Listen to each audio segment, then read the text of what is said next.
Baik, perkenalkan nama saya Maria Miranti Abuk, NPM 34190021. Tugas statistik non-parametrik.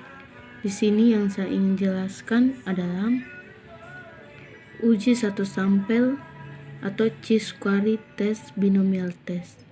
Yang pertama, A. Pengertian uji chi-square satu sampel merupakan pengujian hipotesis tentang perbandingan antara frekuensi sampel yang benar-benar terjadi atau frekuensi sampel yang disimpulkan dengan observasi UI dengan frekuensi harapan berdasarkan hipotesis tertentu pada setiap pengujian atau frekuensi harapan yang disimbolkan dengan E.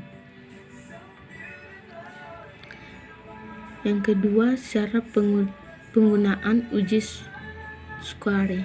Ada beberapa syarat yang harus diperhatikan agar hasil yang kita dapatkan tepat sasaran.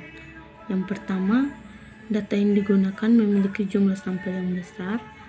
Yang kedua, kategori atau pengelompokan yang digunakan lebih dari 2. Yang ketiga, sampel yang digunakan harus independen. Yang keempat, tidak ada nilai frekuensi, observasi, UI atau bernilai 0.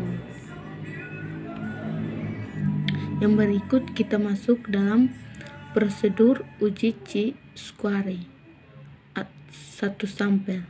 Yang pertama, siapkan data-data frekuensi observasi dalam sejumlah kategori. Yang kedua, berdasarkan hipotesis 0, tentukan frekuensi yang diharapkan untuk setiap K unit sel. Yang ketiga, tentukan taraf signifikansi atau nilai alfa. Yang keempat, tentukan kriteria penolakan. Yang kelima, tentukan nilai uji statistik. Yang keenam, buatlah kesimpulan berdasarkan prosedur analisis. Yang berikut kita masuk dalam binomial test. Pengertian uji binomial adalah uji non-parametrik yang digunakan untuk menguji hipotesis suatu proporsi populasi yang terdiri dari kelompok kelas. Yang kedua, fungsi pengujian adalah sebagai perbedaan proporsi populasi yang hanya memiliki 2 kategori berdasarkan proporsi sampel tunggal. Yang ketiga, kita masuk dalam persyaratan data. Yang di sini data yang digunakan untuk data berskala nominal yang hanya memiliki 2 kategori. Yang pertama, menentukan hipotesis. Yang kedua, menentukan tes statistik atau statistik uji.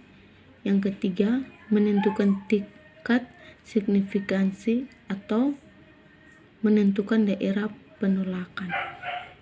Berikut kita masuk dalam prosedur pengujian. Di sini ada beberapa prosedur pengujian. Yang pertama, tentukan N sama dengan jumlah semua kasus yang diteliti.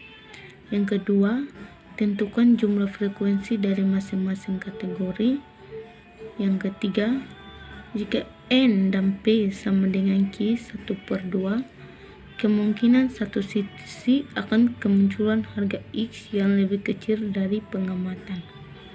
Yang keempat, jika N lebih kecil 25 dan P mendekati 1/2, kemungkinan satu sisi untuk kemunculan harga Z. Jika P diasosiasikan dengan harga X atau X yang diamati ternyata, maka akan ditolak. Mungkin sekian presentasi saya. Terima kasih.